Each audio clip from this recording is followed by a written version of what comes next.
my husband grabbed the microphone at our 25th anniversary party. The whole family watched. "Let's be honest," he laughed. "I made the money. She just changed diapers. She is lucky I kept her."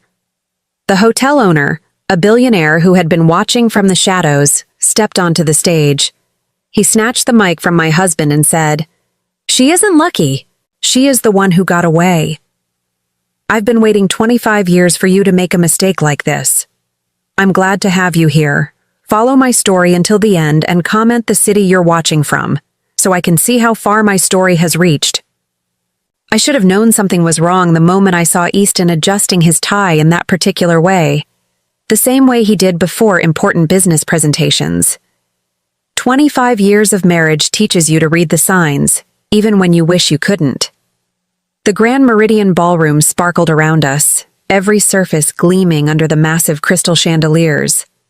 White lilies, my favorite flowers, though Easton had chosen them because they photographed well, filled enormous vases throughout the room. The scent was almost overwhelming, sweet and cloying, mixing with the expensive perfumes of our 200 guests. I smoothed my hands over the blue silk dress I'd chosen so carefully. Easton had barely glanced at it when I'd shown him earlier, too busy reviewing his speech notes. I'd spent 3 hours at the salon that morning, wanting to look perfect for our anniversary celebration. 25 years, a quarter of a century. It should have felt like an achievement. Instead, as I watched Easton glad hand his business associates and their wives, I felt invisible. Again. The children, though at 23 and 20 I suppose I should stop calling them that, had flown in for the occasion. Michael stood near the bar with his girlfriend, looking uncomfortable in his rented tuxedo. Sarah chatted with her college friends at a table near the back, barely acknowledging my presence when I'd tried to join their conversation earlier. When had I become a stranger in my own family? The thought was interrupted by the sharp tapping of metal against crystal. Easton stood at the small stage the hotel had set up, microphone in hand, that familiar, confident smile spreading across his face. The room gradually quieted, conversations fading to expectant murmurs. "Ladies and gentlemen," his voice boomed through the speakers, and I felt that old flutter of pride I'd always felt when he commanded a room. "Thank you all for joining Antoinette and me tonight as we celebrate 25 wonderful years of marriage." Applause filled the ballroom, and I managed to smile, clasping my hands together to stop them from trembling. This was it. Our moment. Our celebration of everything we'd built together. "You know," Easton continued, his tone shifting to something more casual, more intimate, "I've been thinking about what makes a marriage work, what makes it last through all the ups and downs." I leaned forward slightly, curious despite myself. We'd never really talked about what made our marriage work. We just existed together, parallel lives that occasionally intersected. "And I realized," Easton said, his smile widening as scattered chuckles rippled through the crowd, "it comes down to knowing your roles, understanding who brings what to the table." Something cold settled in my stomach. The way he said it, the slight emphasis on certain words. It felt wrong. Calculated. "Let's be honest here," Easton's voice carried easily through the suddenly silent room. "I made the money. I built the business. I provided the lifestyle we all enjoy." He gestured broadly at the opulent ballroom, at the designer gowns and expensive suits surrounding us.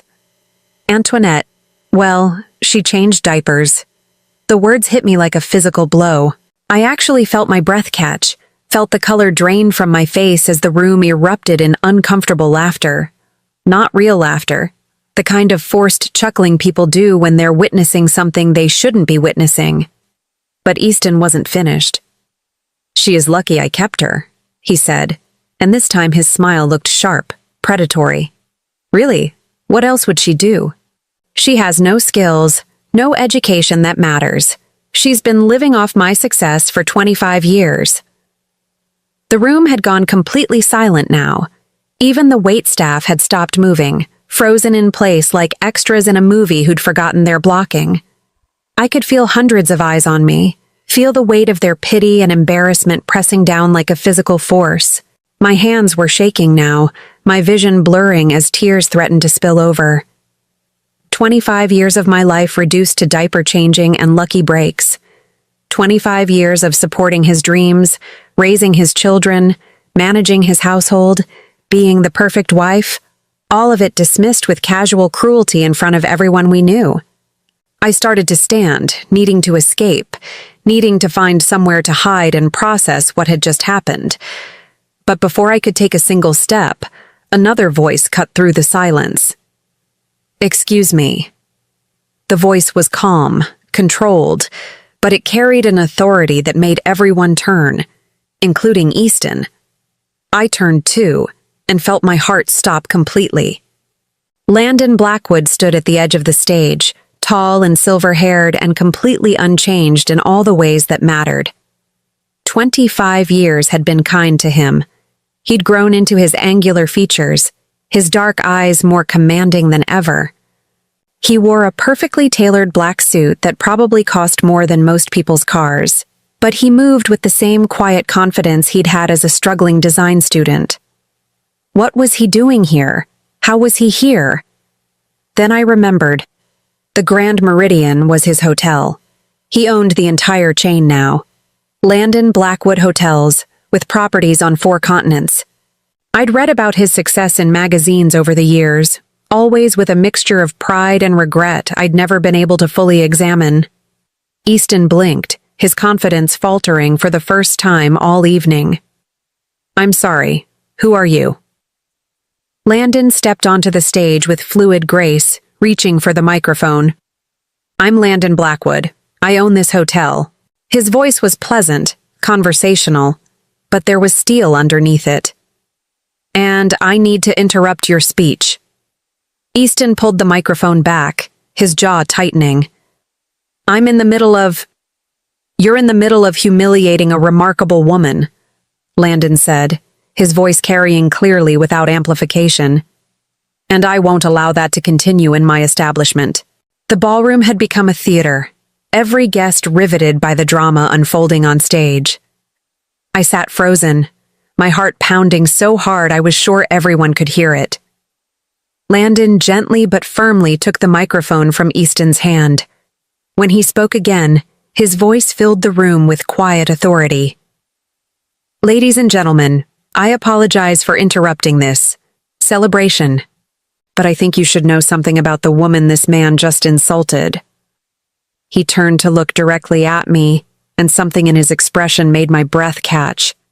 It was the same look he'd given me all those years ago when he'd asked me to marry him. The same look I'd turned away from because Easton represented safety, security, everything I thought I needed. "Antoinette isn't lucky," Landon said, his eyes never leaving mine. "She isn't fortunate to have been kept by anyone. She is the one who got away. And I've been waiting 25 years for the man who won her to make exactly this kind of mistake." The silence that followed was absolute. No one moved, no one breathed, no one seemed capable of processing what they'd just heard. Easton's face had gone from confident to confused to something approaching panic. "What? What are you talking about? Who are you to her?" Landon finally looked away from me, turning to face my husband with an expression I couldn't quite read. "I'm the man who loved her first. The man who would have spent every day of the last 25 years making sure she knew exactly how extraordinary she is."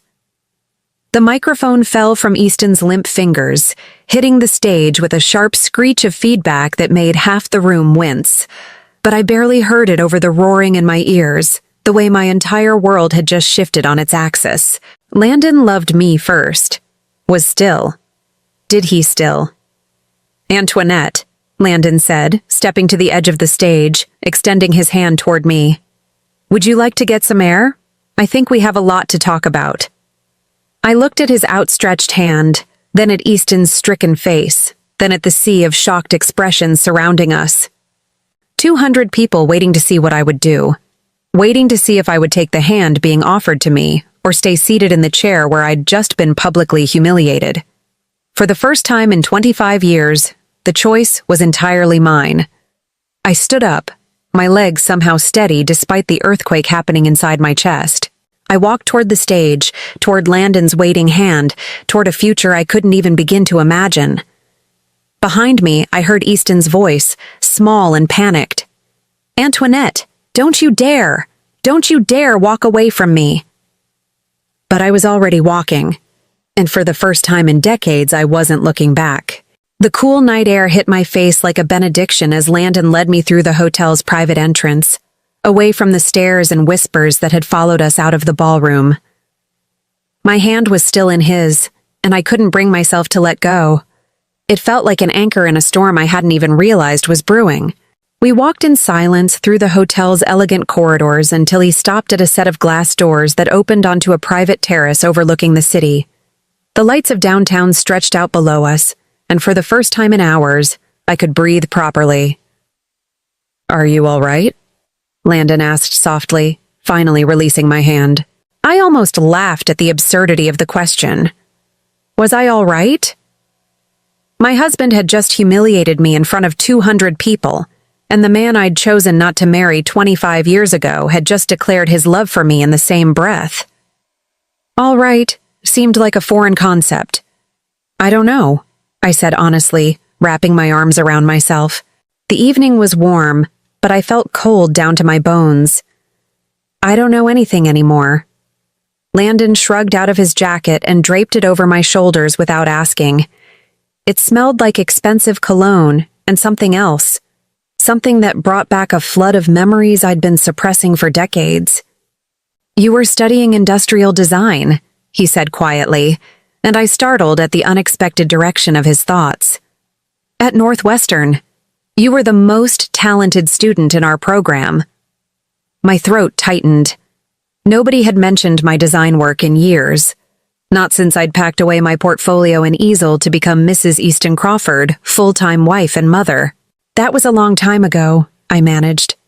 "Not so long that I've forgotten the lamp design you created for Professor Williams' class, the one with the curved glass base that caught light from 3 different angles." Landon's voice was warm with remembered admiration. He said it was the most innovative piece he'd seen in 15 years of teaching.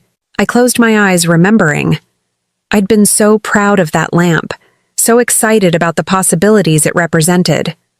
I'd had plans, sketches for an entire line of lighting fixtures that would revolutionize residential design. I was going to change the way people thought about illumination in their homes. Instead, I'd gotten pregnant with Michael and married Easton, and those sketches had ended up in a box in our attic, forgotten like so many other dreams. "Why are you here, Landon?" I asked, needing to redirect the conversation before the memories became too painful. "I mean, I know you own the hotel, but tonight? Why tonight?" He was quiet for a long moment, looking out over the city. When he finally spoke, his voice was careful, measured. "I've been keeping track of you, Antoinette. Not in a stalking way," he added quickly, seeing my expression. "But you were the love of my life. When someone matters that much to you, you don't just forget they exist." The love of his life. The word sent a shock through my system that I wasn't prepared for. "I knew about the anniversary party," he continued. "I knew Easton had booked the ballroom. I told myself I wouldn't interfere, wouldn't insert myself into your life. But then I heard him practicing his speech this afternoon. My stomach dropped. You heard. He was in the presidential suite, going over his remarks with his assistant. The walls aren't as soundproof as guests think they are." Landon's jaw tightened. He was laughing about it, Antoinette, about how he was going to put you in your place in front of everyone, about how you'd gotten too comfortable lately, needed to be reminded of your position in the marriage. The words hit me like physical blows. Easton had planned it, had scripted my humiliation, rehearsed it, anticipated my reaction like a business presentation. 25 years of marriage, and he'd reduced our relationship to a power play. "I couldn't let it happen," Landon said simply. "I couldn't stand there and watch him destroy you without fighting back." Fighting back. When was the last time anyone had fought for me? When was the last time I'd fought for myself? The answer came with brutal clarity. Never. I'd never fought for anything I wanted. I'd always chosen the safe path, the expected path, the path of least resistance. Like choosing Easton over Landon. The memory hit me with sudden, devastating force. I was 21 again, standing in my tiny apartment near campus, staring at two very different proposals. Literally. Both men had proposed to me within a week of each other. Landon had been passionate, romantic, down on one knee in the campus sculpture garden with a ring he'd designed himself. A simple band with a small diamond surrounded by tiny pieces of colored glass arranged like a sunburst. He'd been broke, surviving on instant noodles and student loans, but his eyes had burned with certainty when he'd told me he loved me. "I don't have much to offer you right now," he'd said, his voice shaking with emotion, "but I'll spend every day of my life making sure you never regret saying yes." Easton's proposal had come 3 days later in an expensive restaurant downtown. His ring was a traditional solitaire, 2 carats, flawless. He'd talked about security, about the life he could provide, about my future being safe with him. He'd had a plan, a 5-year timeline for his career advancement, a projected income chart, a list of neighborhoods where we'd look for houses. I'd chosen the plan. I'd chosen security over passion, certainty over possibility.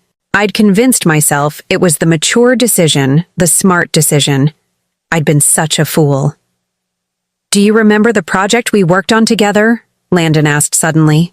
"Senior year, the integrated living space design?" Of course I remembered.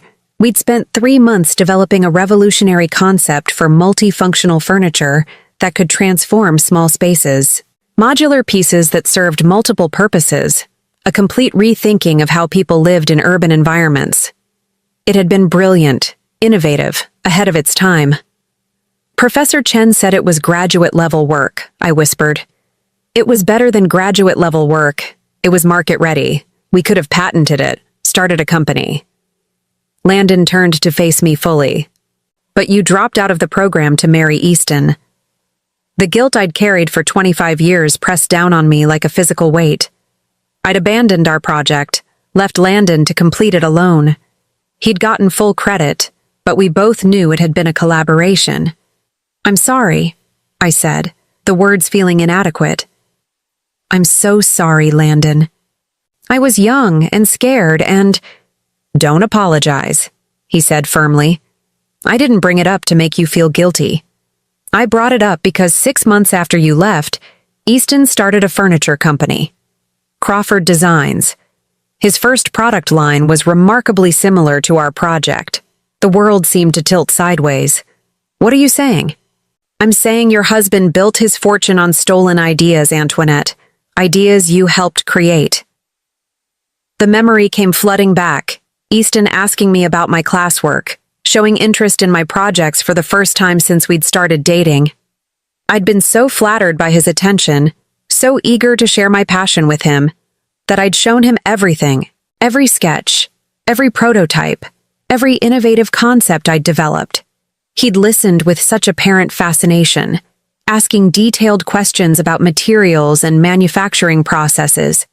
I'd thought he was trying to understand my world, trying to connect with the part of me he'd never shown much interest in before. Instead, he'd been stealing it. "The modular coffee table that launched his company," Landon continued quietly, "the one that could be reconfigured into a dining table and storage unit? That was your design, wasn't it?"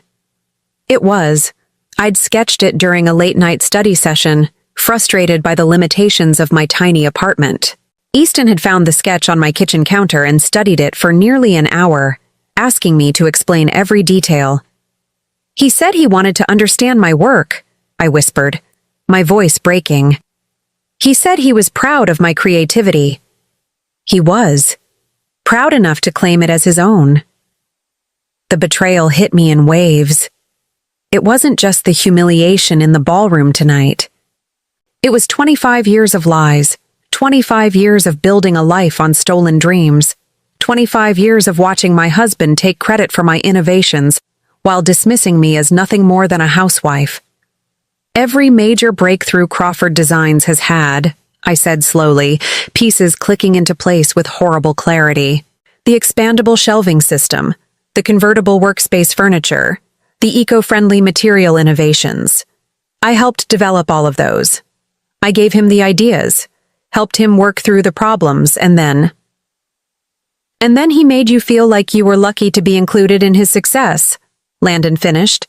Made you feel like your contributions were insignificant. I thought about all the times I'd tried to talk to Easton about design, about my ideas for improving his products or developing new ones. He'd listen with that patronizing smile, pat my hand, and tell me I didn't understand the business side of things. He'd made me feel stupid for having opinions about an industry I'd once dreamed of revolutionizing. Why didn't you say something? I asked. All these years, why didn't you tell me? Landon was quiet for a long moment. Because you chose him, he said simply. Because you seemed happy, and I didn't want to be the bitter ex who couldn't let go. Because I hoped, that maybe he really did love you enough to deserve you. And now? His smile was sad but determined. Now I know better. Tonight proved that he never understood what he had. He never saw you the way I saw you. The way I still see you. The way he still saw me. Present tense. After 25 years of silence, after building an empire while I disappeared into domestic invisibility, he still saw me as the woman I'd been, the woman I'd forgotten I could be. What am I supposed to do with this information, Landon? I can't just. I have children, a life, responsibilities. You have choices, he said gently. Maybe for the first time in 25 years you have real choices. Choices. The word felt foreign, dangerous. I'd spent so long following the path laid out for me that I'd forgotten there could be other paths. The offer I made in there, Landon continued, about us talking, about the future. I meant it, Antoinette. I've built something real over the past 25 years. I have resources, connections, opportunities. I could help you reclaim what's yours. Your marriage ended tonight, he said, not unkindly, but with absolute certainty. The moment Easton humiliated you in front of 200 people, the moment he reduced 25 years of partnership to diaper changing and charity, your marriage ended. The only question now is what comes next. What comes next? Another foreign concept. For 25 years, I'd known what came next. Another day of supporting Easton's dreams while burying my own. Another day of being grateful for scraps of attention from my own family. Another day of diminishing myself to make others comfortable. I need time, I said finally. I need to think. Landon reached into his jacket pocket and pulled out a business card. Take all the time you need, but when you're ready to remember who you really are, call me. I took the card, my fingers brushing his in the exchange. The touch sent electricity through me, a reminder of feelings I'd spent 25 years suppressing. The woman who designed that lamp, he said softly. The woman who could see possibilities where others saw limitations. She's still in there, Antoinette. She's been waiting for someone to believe in her again. Believe in her. In me. When was the last time anyone, including myself, had believed in me? As Landon walked away, leaving me alone with the city lights and the weight of 25 years of revelations, I realized something that terrified and exhilarated me in equal measure. I wanted to remember who I really was. I wanted to find that woman again, even if it meant destroying everything I thought I knew about my life. The question was whether I had the courage to try. I didn't go home that night. I couldn't face Easton, couldn't stomach the thought of walking into our perfectly appointed house in Westfield Manor and pretending that everything was normal. Instead, I drove aimlessly through the city until I found myself parked outside the old Northwestern campus, staring at the building where I'd once believed I could change the world. My phone had been buzzing incessantly since I'd left the hotel. Easton, the children, even some of the guests from the party, probably calling to satisfy their curiosity about the drama they'd witnessed. I'd turned it off an hour ago, needing the silence to think. Landon's business card sat on my dashboard, catching the streetlight like a small beacon. I'd picked it up and put it down a dozen times, my finger hovering over his number. What would I even say? Thank you for destroying my marriage? Thank you for revealing that my entire adult life had been built on theft and lies? Thank you for reminding me who I used to be? When my phone finally rang at 7 in the morning, I almost didn't answer. But the caller ID showed Sarah's name, and something in me couldn't ignore my daughter, even now. Mom?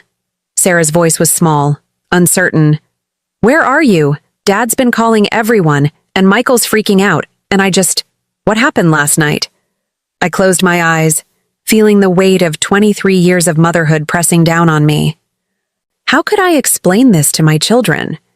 How could I tell them that their father had built their comfortable life on stolen dreams? That their mother had been complicit in her own erasure?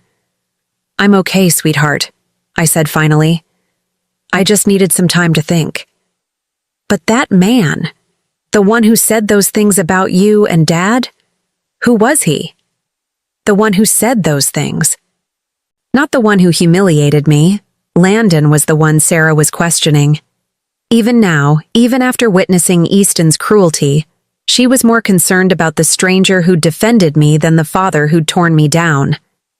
I'd raised them to see me as less than. I'd raised them to accept their father's version of reality where I was lucky to be included, grateful to be kept. The realization was devastating. Someone I knew a long time ago, I said carefully, before I married your father. Silence stretched between us. Then quietly, Are you coming home? Home. The word felt foreign now, charged with implications I wasn't ready to examine. Was that massive house in Westfield really home, or was it just another beautiful prison I'd helped build around myself? I don't know yet, I admitted. Sarah was quiet for a long moment. Dad's really upset. He's been drinking since last night, and he keeps saying he's going to ruin that man's business. He called some lawyers and Uncle Richard and... She trailed off, probably realizing she was sharing information I might not want to hear. Uncle Richard, Easton's brother, the one with connections in every industry that mattered. Of course Easton would call in reinforcements. He'd never been one to accept defeat gracefully, and last night had been the first time in 25 years that someone had publicly challenged his narrative. Sarah, I said gently, I need you to understand something. Whatever happens between your father and me, it has nothing to do with you and Michael. You're both adults now, and this is between us. But Mom, I love you, I interrupted. I have always loved you. But I need some time to figure out what comes next. After I hung up, I sat in the car for another hour, watching students hurry across campus with their backpacks and coffee cups and urgent conversations. They looked so young, so full of possibility. Had I ever looked like that? Had I ever moved through the world with that kind of confident purpose?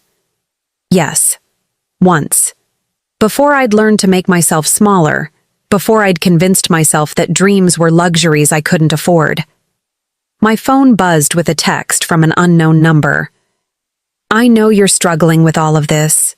When you're ready to hear the whole story, I'll be at the Meridian. Suite 1207.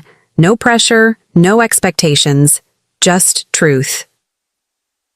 L. The whole story. What more could there possibly be? But even as I thought it, I knew I was going to go. I'd spent 25 years living with half-truths and carefully constructed narratives. If I was going to rebuild my life, if I was even going to understand what needed rebuilding, I needed to know everything. The elevator ride to the 12th floor felt endless. I'd changed clothes at a department store, trading my evening gown for simple jeans and a sweater. But I still felt exposed, vulnerable. What was I doing? What was I hoping to accomplish? Landon answered the door before I could knock, as if he'd been waiting by the window. He looked different in daylight, more human somehow. The silver in his hair was more pronounced, and there were lines around his eyes that spoke of years of hard work and responsibility. But his smile was the same, warm, genuine, touched with something that might have been relief. "Thank you for coming," he said simply, stepping aside to let me in. The suite was elegant, but not ostentatious, decorated in warm neutrals with floor-to-ceiling windows overlooking the city. A pot of coffee sat on the table, along with pastries from what I recognized as the hotel's signature bakery. He'd prepared for my visit without being presumptuous about it. "I wasn't sure you would," he continued, gesturing for me to sit wherever I was comfortable. I chose the chair by the window, needing the light and the view to ground me. "I almost didn't. This is complicated." "It doesn't have to be." Landon sat across from me, leaving plenty of space between us. "I'm not trying to complicate your life, Antoinette. I'm trying to simplify it." "By telling me my marriage was built on stolen ideas? By declaring your feelings in front of 200 people? That's simplifying?" He had the grace to look embarrassed. "The declaration wasn't planned.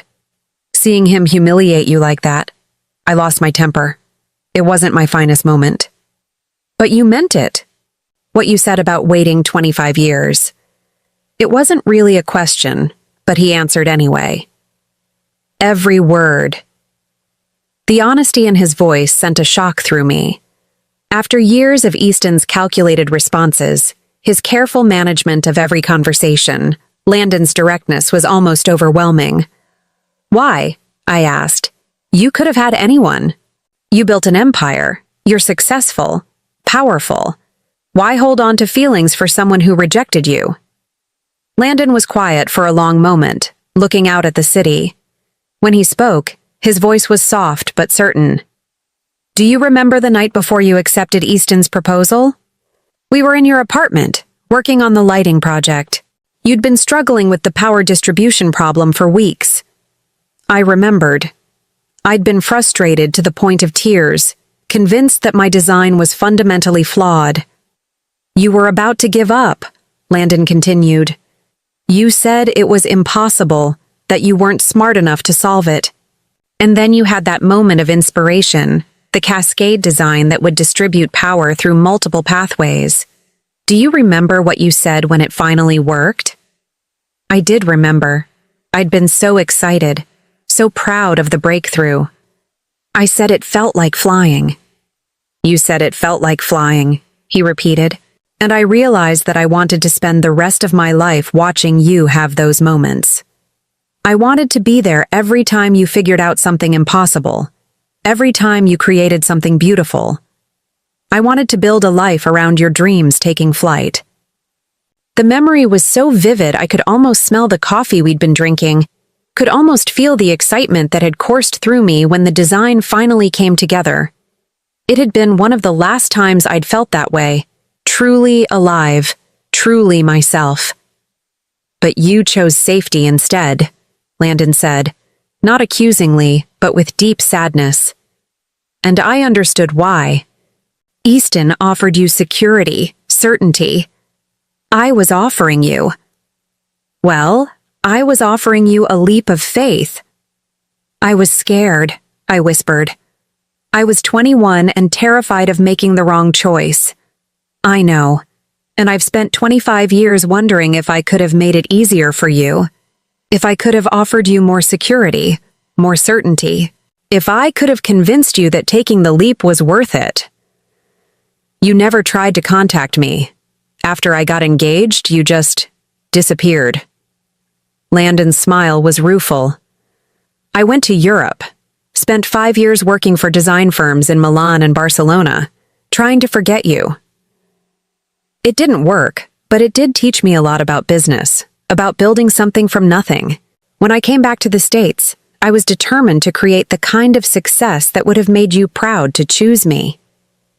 And then I realized that building an empire out of wounded pride was a hollow victory. I had everything I thought I wanted. But I was still missing the one thing that mattered. The one thing that mattered. Me. He was talking about me as if I was something precious, something worth waiting for. After years of being treated as an afterthought, as lucky to be kept, the attention was almost dizzying. Landon, I need to ask you something, and I need you to be completely honest. He nodded, his expression serious. Last night, when you said Easton built his business on our ideas, how much of his success actually came from my work? Landon hesitated, and I knew the answer was going to be worse than I'd imagined. All of it, he said finally. Every breakthrough product Crawford Designs has launched in the past 25 years originated from concepts you developed, either from our college work or from ideas you shared with him during your marriage. The room seemed to spin around me. All of it. Not just the original modular furniture line, but everything. The expandable shelving that had made Crawford Designs a household name. The eco-friendly materials that had won them industry awards. The space-saving solutions that had revolutionized urban living. All mine. All stolen. How do you know that? I asked, my voice barely above a whisper. Because I've been watching Crawford Designs for 25 years, waiting to see if Easton would ever create something original. He never did. Every innovation he claimed was a variation on work you'd already done. Sometimes he changed the materials or modified the proportions, but the core concepts were always yours. But how could you possibly know? Because I kept copies of everything we worked on together. Every sketch, every prototype, every brainstorming session. I told myself it was for professional reference, but really, I couldn't let go of the last pieces of you I had. He stood and walked to a sleek briefcase by the window, withdrawing a thick portfolio. When he set it on the coffee table between us, my breath caught. It was my old sketch pad from senior year, the one I'd thought was lost in the chaos of moving out of my dorm. The leather cover was worn soft with age, but I recognized every scuff and stain. "You kept this?" I whispered, reaching out to touch the familiar surface. "I kept everything," Landon said quietly, including the original design for the lamp that started it all, the one Professor Williams called revolutionary, the one that became the basis for Easton's first product line. I opened the portfolio with trembling hands, and 25 years of suppressed memories came flooding back.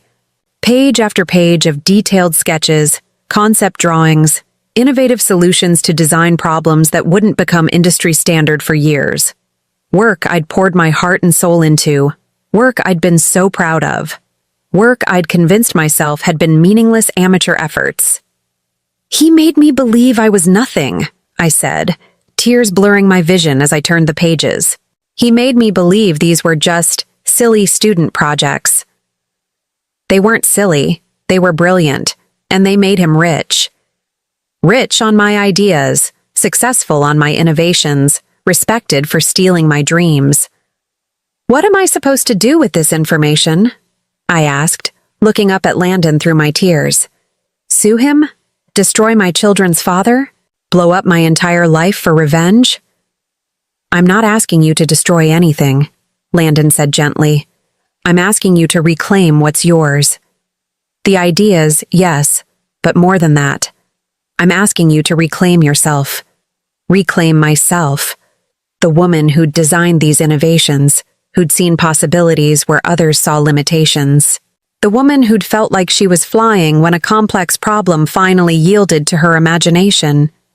How? I asked. How do you reclaim 25 years of lost identity? Landon leaned forward, his eyes intense. You start creating again. You remember what it felt like to solve impossible problems. You let yourself dream big again. I'm 56 years old, Landon. I've been out of the design world for decades. Technology has changed. Markets have evolved. Design is design, he interrupted. Good ideas are timeless. And you. He reached across the table and covered my hand with his. You were always the most innovative thinker I knew. That doesn't just disappear. His touch was warm, solid, real. For the first time in years, I felt like someone was seeing me, really seeing me, not as a wife or mother or convenient accessory, but as myself. "I have an offer for you," Landon said, his voice steady and sure. "Not a romantic proposition, not a rescue mission, a business opportunity." I raised an eyebrow, curious despite my emotional upheaval. "I'm launching a new division of Blackwood Hotels, sustainable design consulting. Hotels around the world are demanding eco-friendly, space-efficient solutions, but most design firms are still thinking in outdated paradigms. I need someone who can revolutionize how we approach hospitality spaces." My heart began to pound. "You're offering me a job?" "I'm offering you a partnership. 50-50 ownership of the new division, full creative control, a chance to see your ideas implemented on a global scale." His grip on my hand tightened slightly. "A chance to show the world what Antoinette Crawford can really do." A partnership, creative control, global scale. The words sent electricity through me, awakening something that had been dormant for so long I'd forgotten it existed.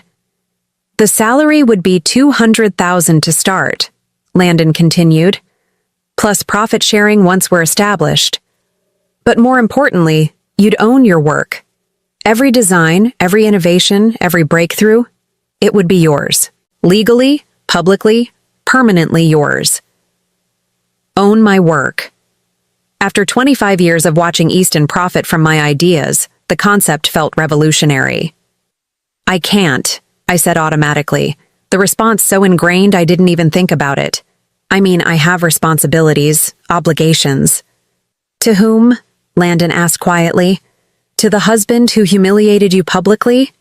To the children who are adults with their own lives? To yourself?" To myself. When was the last time I'd had an obligation to myself? "I need time," I said, but even as I spoke the words, I could feel something shifting inside me. A spark of the old excitement, the old hunger to create something meaningful. "Take all the time you need," Landon said. "But while you're thinking, consider this. Right now, Easton is probably planning how to discredit me, how to minimize what happened last night. He's going to try to convince everyone, including you, that I'm just a bitter man trying to steal his wife." "Aren't you?" I asked, but without accusation. I genuinely wanted to know. Landon's smile was sad but honest. "Maybe partly, but mostly, I'm a businessman who recognizes exceptional talent when I see it. And I'm someone who believes that 25 years is long enough for brilliance to stay buried." Long enough for brilliance to stay buried. The phrase resonated through me like a bell.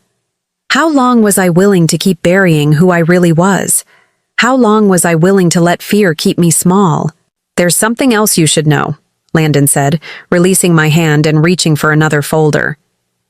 "About what Easton's planning to do next." My stomach clenched. "What do you mean?" "My security team picked up some interesting phone calls from your house last night. Calls to his lawyer, his brother, some business associates. He's not planning to apologize or try to win you back, Antoinette. He's planning to destroy you." "Destroy me how?" Landon's expression was grim. "He's going to claim you're having a mental breakdown, that you're emotionally unstable, possibly dangerous. He's going to use last night as evidence that you need psychiatric help, that you can't be trusted to make rational decisions about your future." The words hit me like ice water. Of course. Of course Easton wouldn't just let me walk away. He'd turn my moment of strength into evidence of weakness, my first act of self-preservation into proof of instability. "He can't do that," I said, but my voice sounded uncertain even to myself. "He can try. And if he succeeds, if he convinces a judge that you're mentally incompetent, he could gain control over your assets, your medical care, your entire life. You'd become his ward, legally obligated to submit to whatever treatment he deems necessary." The horror of it crashed over me. Not just divorce, not just humiliation, but complete legal subjugation. Easton wouldn't just take my past, he'd steal my future too. But if you had your own income, your own professional identity, your own legal standing. Landon let the implication hang in the air. You're saying I need to move fast. I'm saying you need to choose who you're going to be. The woman who lets herself be destroyed by a man who never deserved her, or the woman who takes back everything he stole and builds something even better. I looked down at the portfolio again, at years of work I'd forgotten I was capable of. Then I looked at Landon, at the man who'd kept faith with my potential even when I'd lost faith in myself. For the first time in 25 years, I knew exactly what I needed to do. The only question was whether I had the courage to do it. I drove home to Westfield Manor in a daze, Landon's portfolio carefully secured in my passenger seat like precious cargo. The familiar tree-lined streets seemed different somehow, smaller, as if I was seeing them through new eyes. The massive houses with their perfect lawns and pristine facades looked less like dreams fulfilled and more like beautiful prisons. Our house, Easton's house, I corrected myself, sat at the end of a curved driveway, all Georgian columns and manicured hedges. I'd once been so proud of this place, so grateful that Easton's success had allowed us to live here. Now I wondered how many of my stolen ideas had paid for those marble steps, those hand-carved moldings, that 3-car garage. Easton's Mercedes was in the driveway, along with his brother Richard's silver BMW. Of course, Richard was here. The cavalry had arrived to help Easton manage the crisis of his wife developing a backbone. I sat in my car for several minutes, gripping the steering wheel and trying to gather my courage. Through the large front windows, I could see movement in the living room. 2 figures pacing, gesturing, planning. Planning what to do about me, no doubt. My phone buzzed with another text from Sarah. "Dad says you've been acting strange lately. Are you okay? Should I come home? Acting strange." Already the narrative was shifting, just as Landon had predicted. Easton was laying the groundwork for his mental instability defense, preparing to paint my moment of clarity as evidence of breakdown. I turned off the car and gathered my resolve. If I was going to do this, if I was really going to reclaim my life, I needed to move fast. Easton had 25 years of experience managing me, controlling the story, making me doubt my own perceptions. I couldn't let him do it again. The front door was unlocked, as always. Easton had never worried about security in our wealthy neighborhood. Why would he? He'd never had anything to fear from the person who posed the greatest threat to his carefully constructed life. Antoinette. His voice called from the living room before I'd even closed the door. "Is that you?" "Yes," I called back, surprised by how steady my voice sounded. "It's me." I found them in the living room, Easton and Richard seated across from each other like generals planning a campaign. Papers were spread across the coffee table, legal documents by the look of them. They both looked up when I entered, their expressions a careful mixture of concern and assessment. "Sweetheart," Easton said, rising to his feet with the kind of solicitous manner one might use with an invalid. "We've been so worried about you when you didn't come home last night." "I needed time to think," I said simply, staying near the doorway. I didn't want to get trapped in the middle of the room, surrounded by their careful manipulation. Richard stood as well, his expression professionally sympathetic. As Easton's lawyer brother, he'd had plenty of practice managing difficult situations. "Antoinette, I think we should talk about what happened last night. Easton's told me about the incident at the party." The incident? Already my humiliation was being reframed as something I'd caused, something that needed to be managed rather than addressed. "Has he?" I asked, looking between the two men. "And what exactly did he tell you?" Easton's jaw tightened slightly. I told him about Landon Blackwood's inappropriate behavior, how he inserted himself into our celebration, made those ridiculous claims about your past relationship. "Ridiculous claims?" I repeated, feeling that familiar cold anger settling in my chest. "Which part was ridiculous, Easton? The part where he said he loved me or the part where he said I was talented?" "Antoinette," Richard began, but I cut him off. No. I want to hear from my husband. I want to hear him explain which part of what Landon said was ridiculous. Easton's mask of concern slipped slightly, revealing the irritation underneath. The man is obviously unstable. He's been fixated on you for 25 years, building some kind of fantasy around a college relationship that ended decades ago. A fantasy, I said slowly. So when he said I was a talented designer, that was fantasy. You took a few art classes, Easton said dismissively. It's hardly the foundation for a career. A few art classes. I felt the familiar sting of his casual dismissal, but this time it was accompanied by something else. Clarity. For the first time, I could see exactly what he was doing, how he minimized my accomplishments to maintain his own superiority. Industrial design, I corrected. I was studying industrial design. I was good at it. Richard cleared his throat uncomfortably. Perhaps we should focus on the present situation. Antoinette, we're concerned that this man might be trying to manipulate you, to take advantage of what was obviously an emotional moment. Take advantage. Of course that was their interpretation.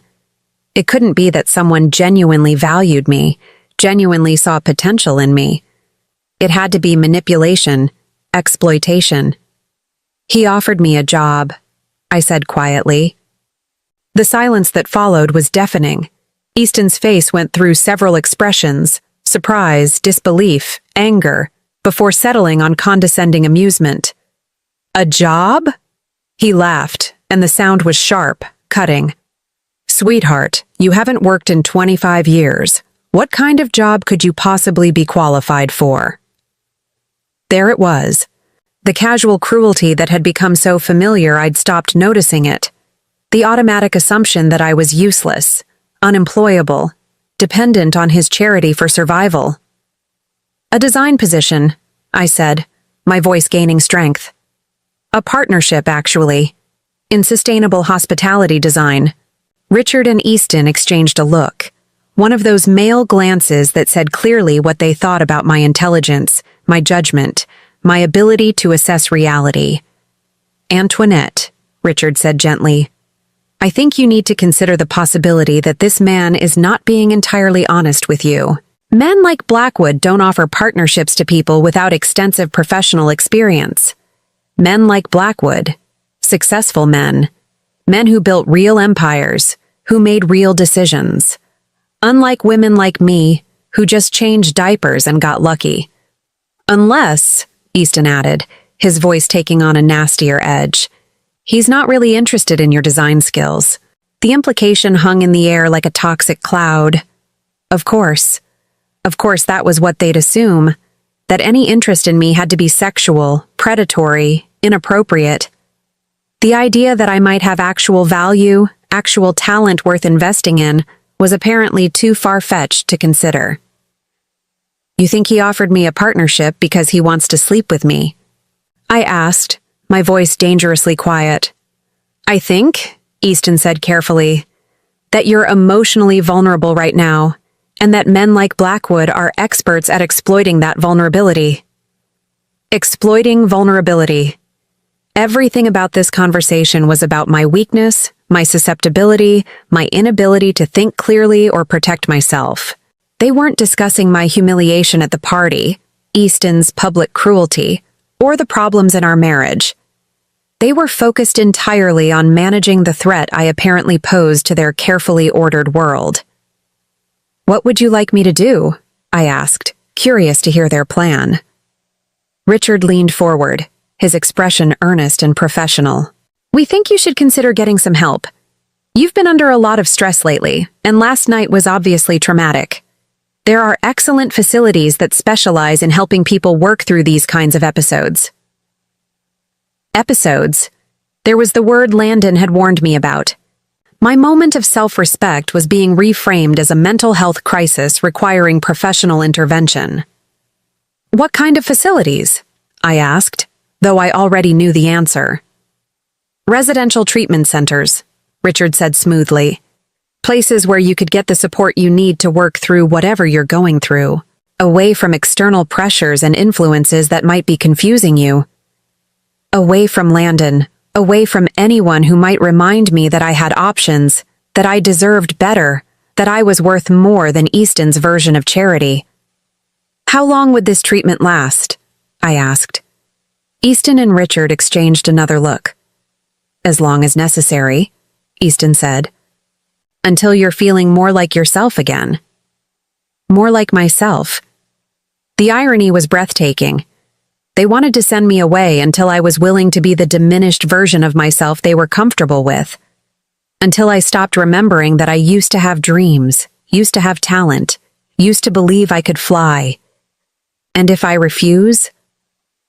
The silence stretched uncomfortably. Finally, Richard spoke.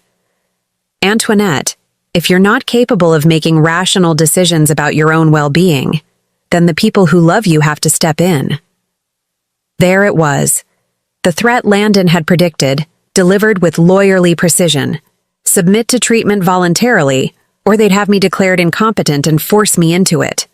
I looked around the living room, at the expensive furniture I'd helped choose, the artwork we'd collected together, the family photos that documented 25 years of carefully curated happiness. None of it felt like mine anymore. It all felt like props in someone else's life, someone else's story. "I need to get a few things from upstairs," I said finally. "Of course," Easton said, his relief evident. He thought I was surrendering, accepting their assessment of my mental state. "Take your time. We can discuss the details when you're ready." I walked upstairs slowly, my mind racing. They were giving me rope, expecting me to hang myself with compliance. Instead, I was going to use it to climb out of the hole they'd spent 25 years digging for me. In our bedroom, Easton's bedroom, really, since I'd never been allowed to decorate it the way I wanted, I pulled out a small suitcase and began packing carefully. Not too much, nothing that would suggest I wasn't coming back. Just enough to survive for a few days while I figured out my next move. At the bottom of my jewelry box, hidden beneath layers of rarely worn accessories, I found my original Northwestern student ID. The photo showed a young woman with bright eyes and confident posture, someone who believed she could change the world through good design, someone who'd never learned to make herself smaller. I tucked the ID into my purse along with Landon's business card and my old portfolio. Then I sat at the small writing desk by the window and composed 2 letters. The first was for my children. Michael and Sarah. By the time you read this, I'll have made a choice that might be difficult for you to understand. Your father will probably tell you that I'm having some kind of breakdown, that I need help. I want you to know that I've never been thinking more clearly. I'm not abandoning you. I'm not choosing someone else over our family. I'm choosing myself for the first time in 25 years. I'm choosing to remember who I was before I learned to disappear. I love you both more than words can express.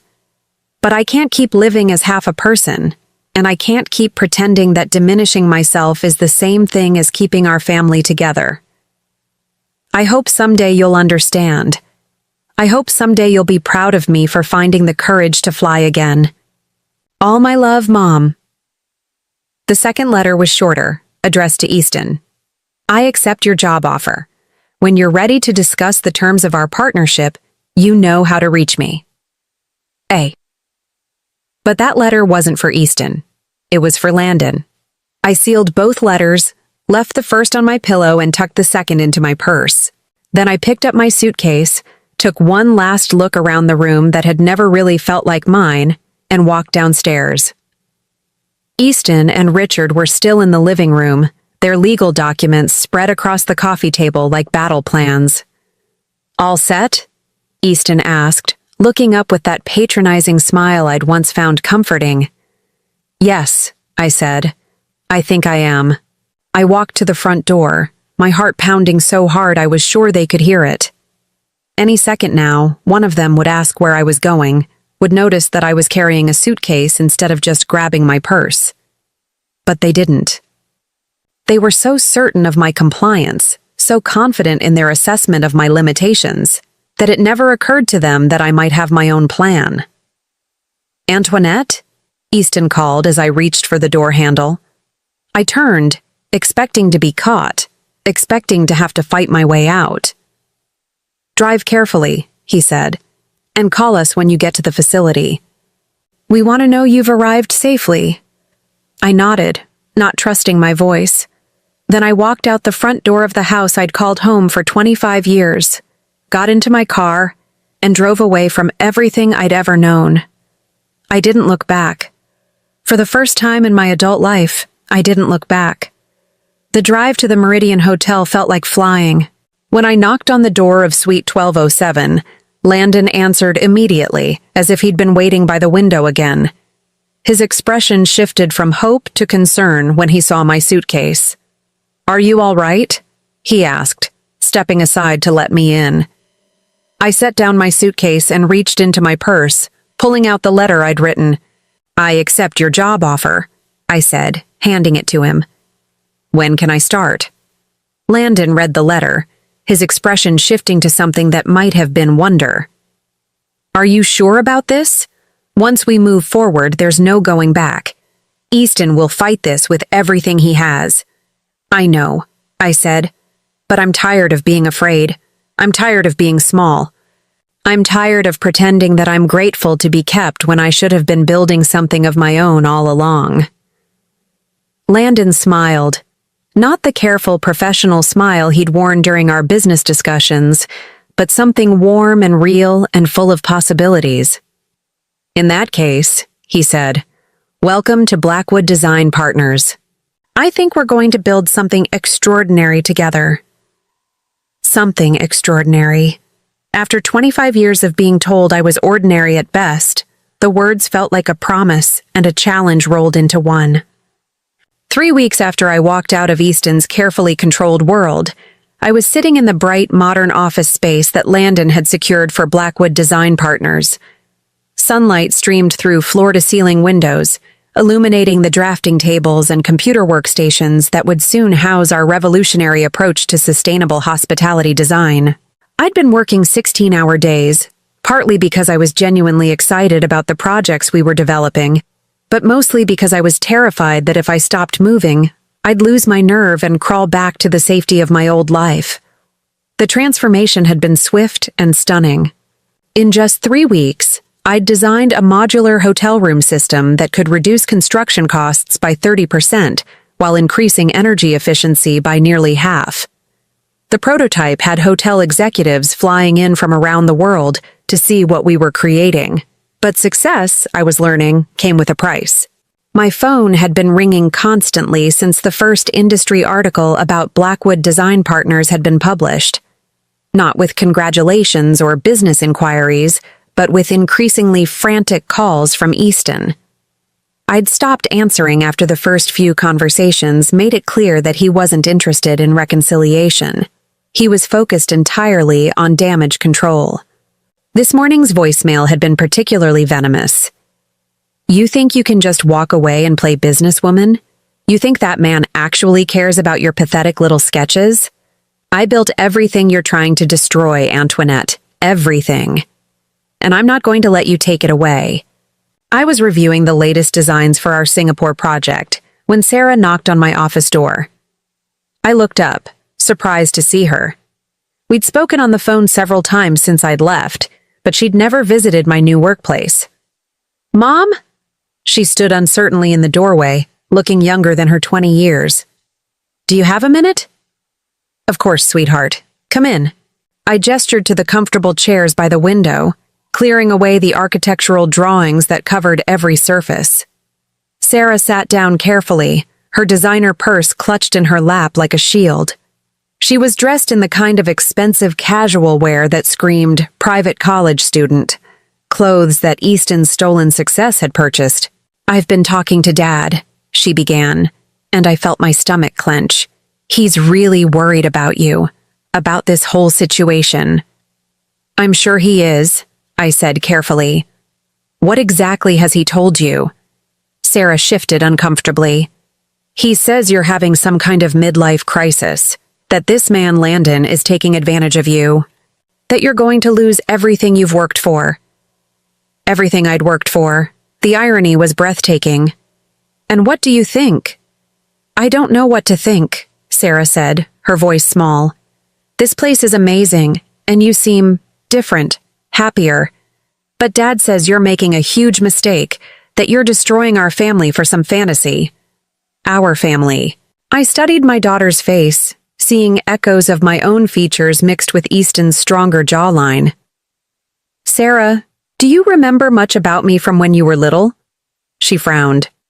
What do you mean? Do you remember me ever working? Ever having interests outside of taking care of you and your brother? You volunteered at our schools. You organized charity events. You managed the household. But do you remember me ever creating anything? Ever pursuing my own dreams? Sarah was quiet for a long moment. No, she said finally. But that's what mothers do, right? They sacrifice for their families. Sacrifice for their families. There was the lesson I'd taught her without meaning to, that women existed to serve others, that our own dreams were luxuries we couldn't afford.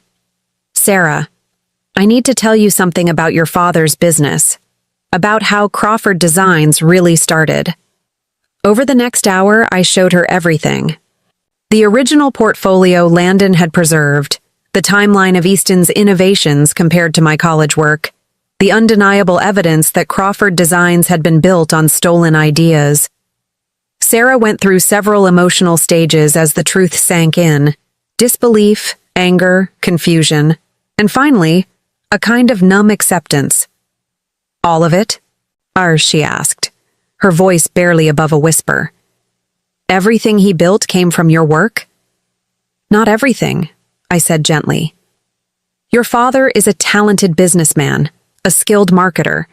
He knew how to take good ideas and turn them into successful products. But the ideas themselves, yes, they were mine. Sarah stared at the sketches spread across my desk, her face pale. Why didn't you ever say anything?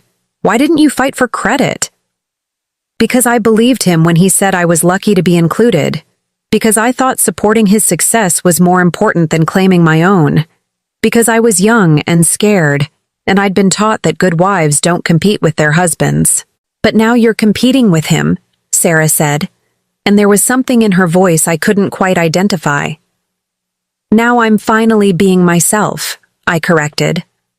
For the first time in 25 years, I'm using my talents for my own benefit instead of someone else's. Sarah was quiet for several minutes, studying the designs with new understanding. These are really yours? All of them? Every sketch, every concept, every innovation that made your father's fortune. I paused, choosing my words carefully. Sarah, I need you to understand something. I'm not trying to hurt your father, and I'm not trying to destroy your security.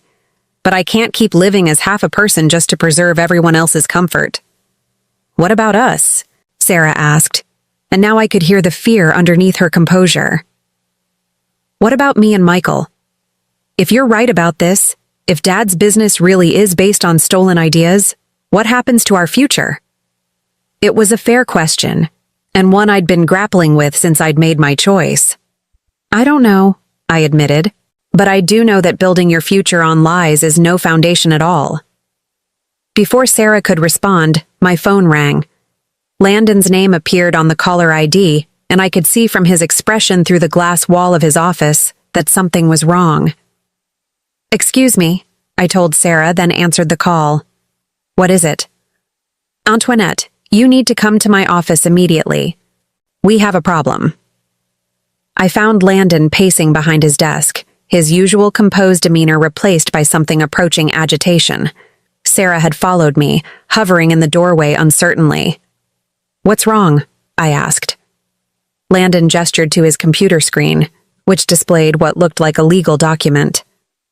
Easton filed an injunction this morning. He's claiming that all the design work you've done for Blackwood Partners is stolen intellectual property. Property that belongs to Crawford Designs. My blood turned to ice. He can't do that. Those designs are completely original. He's claiming they're derivative of work you did during your marriage, which under California law would make them community property. He's arguing that since you were unemployed and he was your sole source of financial support, any intellectual property you developed during the marriage belongs to both of you. But that's insane.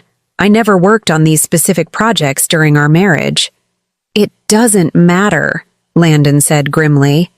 He doesn't have to prove the designs are identical. He just has to demonstrate that they're based on techniques and concepts you developed while married to him. And given that your original portfolio clearly shows the foundation for everything you're doing now. The implications hit me like a physical blow. Easton wasn't just trying to hurt me, he was trying to steal my work again. Even now, even after everything, he was attempting to claim ownership of my creativity. There's more, Landon continued.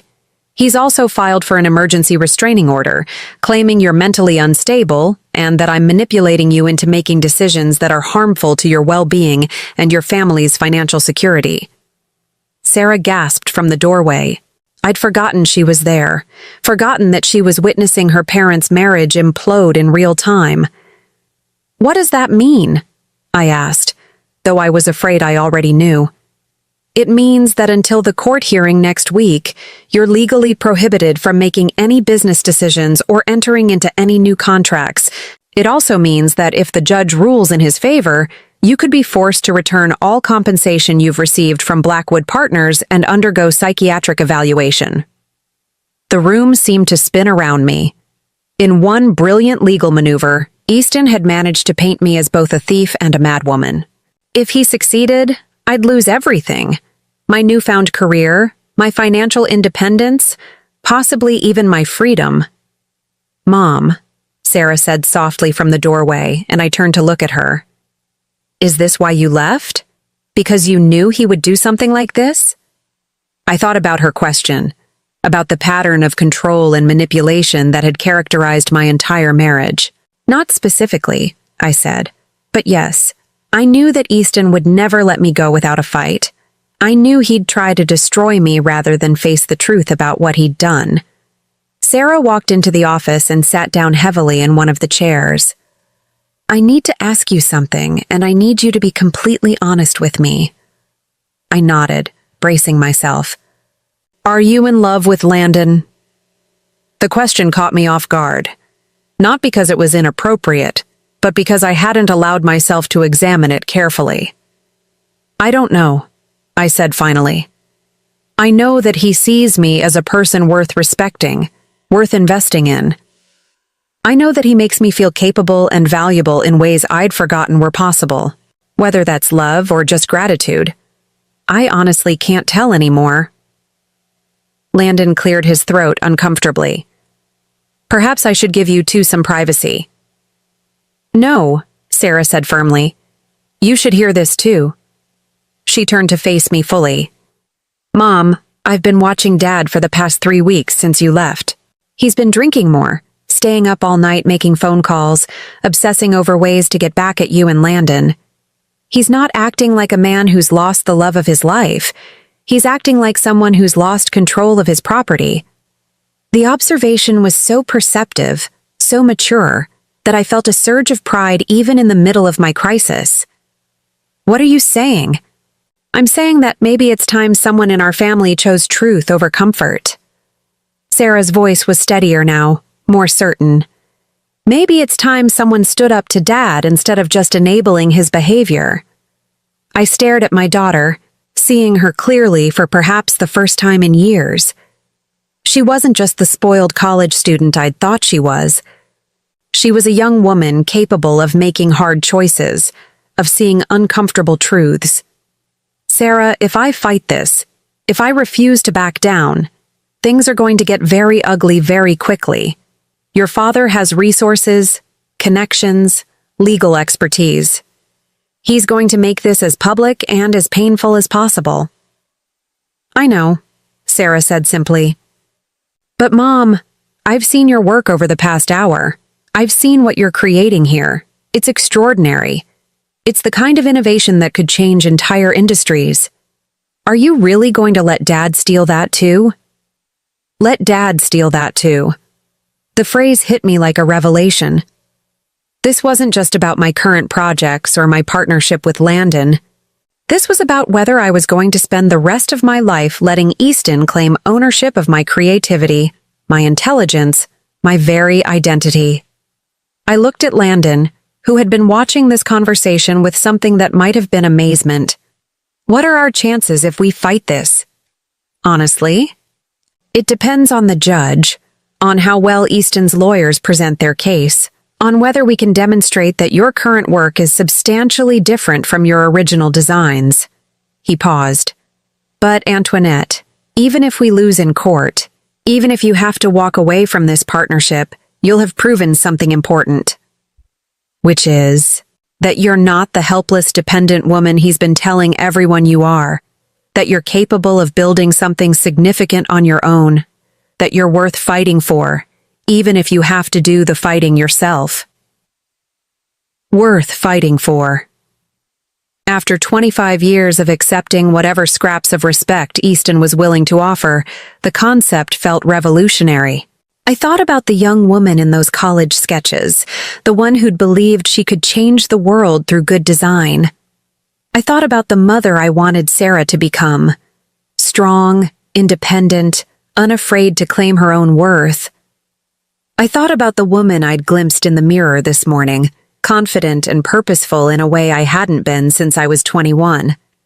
Then we fight, I said, my voice steady and sure. We fight with everything we have.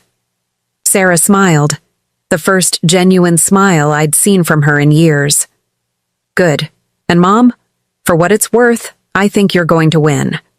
As I looked at my daughter and my business partner, at the innovative designs covering every surface of our bright office, I realized something that filled me with quiet joy. I'd already won. Regardless of what happened in court, regardless of Easton's threats and manipulations, I'd already reclaimed the most important thing of all. The courthouse on that Tuesday morning looked like any other municipal building, gray stone, imposing columns, the kind of architecture designed to remind ordinary people that they were entering a place of serious business.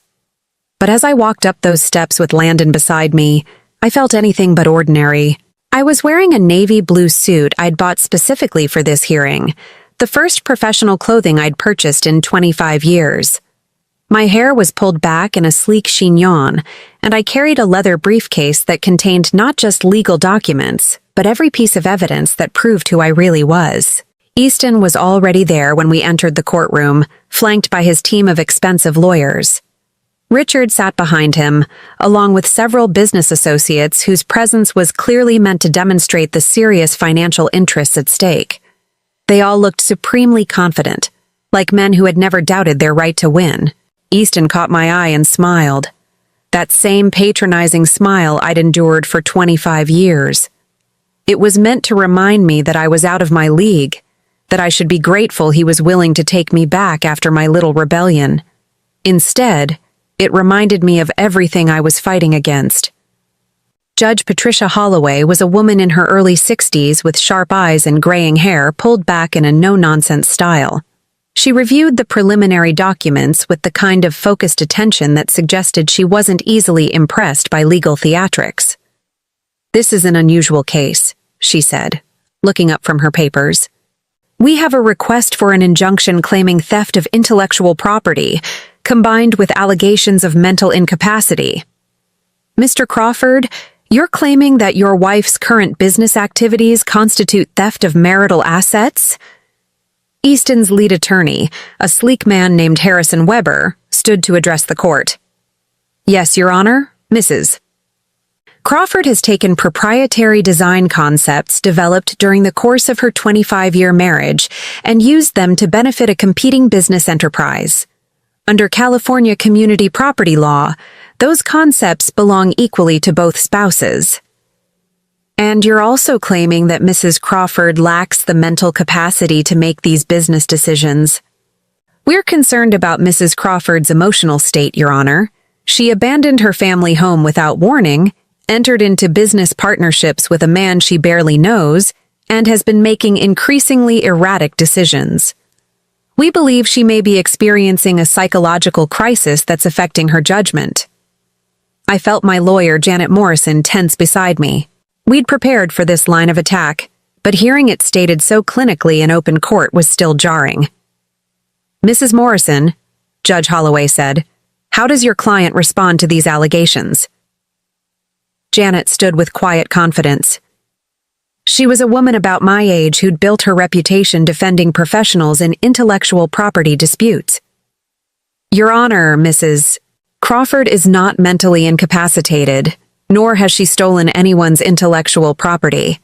What she has done is finally reclaim her own creative work after 25 years of watching her husband profit from her ideas." "That's a serious counter-allegation," the judge noted. "You're claiming that Mr. Crawford built his business on his wife's designs?" "We are, Your Honor. And we have extensive documentation to prove it." What followed was the most surreal hour of my life. Janet methodically presented the evidence we'd prepared, my original college portfolio, the timeline of Crawford Designs product launches, testimony from Professor Williams who remembered my work from Northwestern, even statements from former Crawford Designs employees who confirmed that I'd been the source of many innovative concepts over the years. Watching Easton's face as the truth unfolded was both satisfying and heartbreaking. He'd clearly expected this to be a simple matter of asserting male authority over a wayward wife. The idea that I might have legal standing, might have evidence, might actually be telling the truth, was obviously something his lawyers hadn't prepared him for. But the most important moment came when Judge Holloway asked me to address the court directly. "Mrs. Crawford," she said, "I'd like to hear from you personally. Can you explain to the court why you left your marriage and entered into this business partnership?" I stood slowly, my heart pounding but my voice steady. "Your Honor, I left my marriage because I realized I'd been living as half a person for 25 years. I'd convinced myself that supporting my husband's dreams was the same thing as having dreams of my own. I'd accepted that being grateful for his success was enough, even when that success was built on my work." I paused, looking directly at Easton. For 25 years, I told myself that love meant sacrifice, that good wives don't compete with their husbands, that being kept was a privilege I should be grateful for. But that night at our anniversary party, when my husband publicly reduced my contributions to diaper changing and luck, I finally understood that I hadn't been loved. I'd been managed. Easton's lawyer started to object, but Judge Holloway waved him off. "Continue, Mrs. Crawford." "The business partnership I entered into with Mr. Blackwood isn't built on stolen ideas, Your Honor. It's built on the ideas I never got to develop because I was too busy supporting someone else's career. It's built on concepts I created after I left my marriage, using skills I'd forgotten I had. And yes, those skills were developed during my marriage, but they were developed by me. They're mine."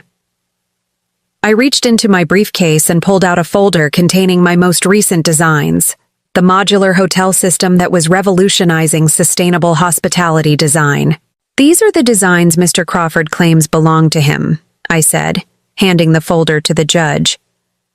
"They were created 3 weeks ago in my new office, using software I taught myself and concepts I developed independently. They bear no resemblance to anything in my original college work or anything Crawford Designs has ever produced. They are entirely my own creation." Judge Holloway examined the designs carefully, comparing them to the earlier work we'd submitted as evidence. After several minutes, she looked up. "Mr. Weber, can you point to any specific similarities between these current designs and the work your client claims ownership of?" Easton's lawyer shuffled through his papers, clearly struggling. "The techniques are similar, Your Honor. The underlying approach to space utilization, the sustainable materials focus—" "Those are industry standards," Judge Holloway interrupted. "Any competent designer would use those approaches. I'm asking about specific design elements that demonstrate actual theft of intellectual property." Weber consulted with his team for several minutes before admitting, "The designs are substantially different in their specifics, Your Honor." "I see." Judge Holloway turned to me. Mrs. Crawford, regarding the allegations of mental incapacity, how do you respond? This was the moment I'd been both dreading and anticipating. Your Honor, if recognizing my own worth constitutes mental illness, then I suppose I'm guilty as charged. If leaving a marriage where I was treated as decorative property rather than a partner constitutes instability, then I accept that label. But if we're defining mental health as the ability to think clearly, make rational decisions, and pursue meaningful work, then I've never been healthier in my life. I gestured toward the courtroom where several hotel executives had come to observe the proceedings. In the 3 weeks since I left my marriage, I've designed a revolutionary hospitality system that's already attracted international attention. I've established professional relationships with industry leaders who value my expertise. I've created more innovative work than I produced in the previous 25 years combined. That's not the behavior of someone who's mentally incapacitated.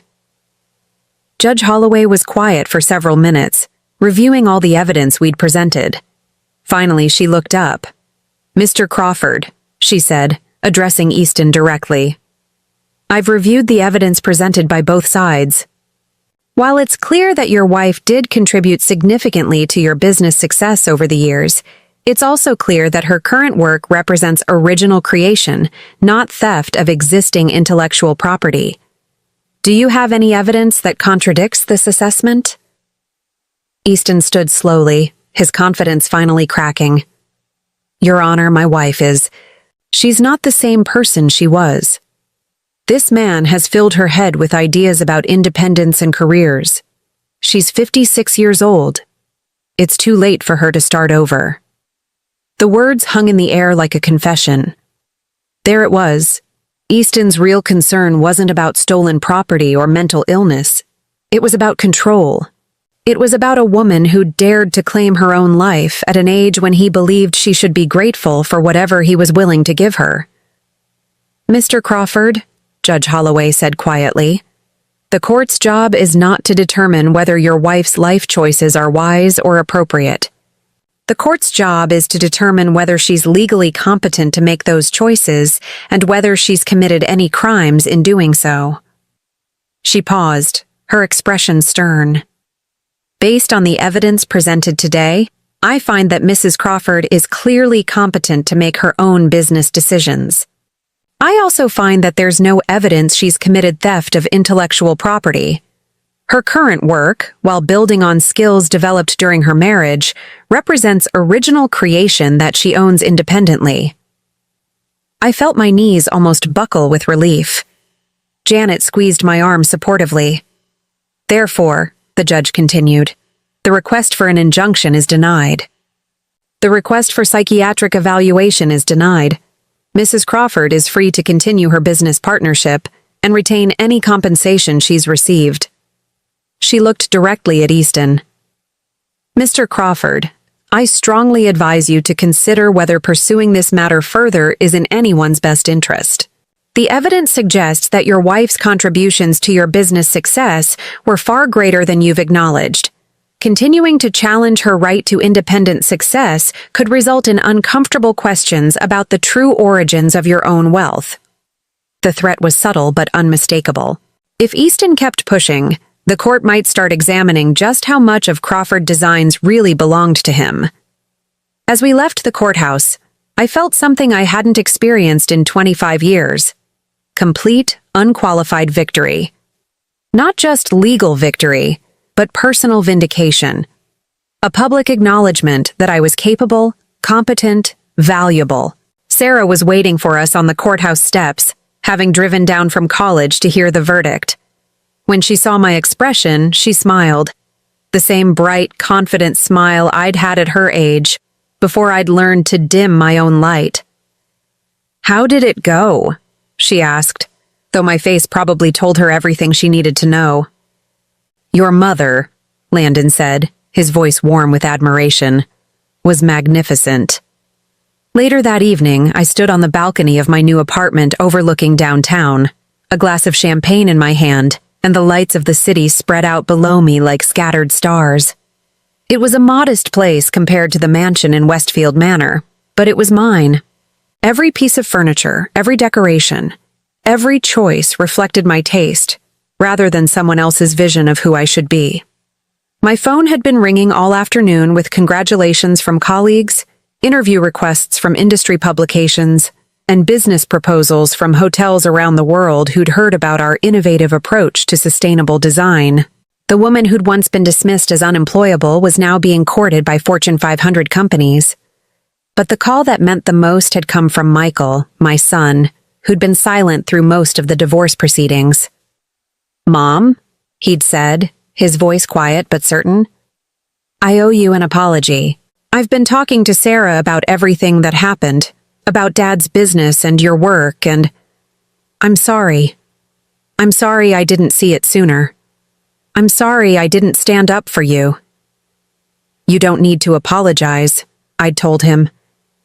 "You were raised to see me a certain way. We all were. But I should have looked closer. I should have asked questions. You're brilliant, Mom." "You always were. I guess I never thought about where Dad's ideas really came from." Now, standing on my balcony, I thought about the young woman who'd designed that revolutionary lamp in college, who'd believed she could change the world through good design. She'd been buried for 25 years under layers of compromise and diminished expectations, but she'd never really died. She'd just been waiting. The door behind me opened, and Landon stepped onto the balcony carrying his own glass of champagne. We'd maintained strictly professional boundaries during the legal proceedings, but now, with the court case behind us and our partnership secure, we could finally acknowledge what had been building between us. "Penny for your thoughts," he said, moving to stand beside me at the railing. "I was thinking about time," I said, "about how 25 years seemed like such a long time to wait, but now it feels like preparation. Like everything I went through was teaching me to value what I have now." "And what do you have now?" I looked at him, this man who'd kept faith with my potential even when I'd lost faith in myself, then out at the city where I was building something entirely my own. "Everything," I said simply. "I have everything." Landon reached for my hand and I didn't pull away. His touch was warm, solid, real. Not the desperate grasping of someone trying to possess me, but the gentle connection of someone who valued who I was. Now I'm curious about you who listened to my story. What would you do if you were in my place? Have you ever been through something similar? Comment below, and meanwhile, I'm leaving on the final screen 2 other stories that are channel favorites, and they will definitely surprise you. Thank you for watching until here.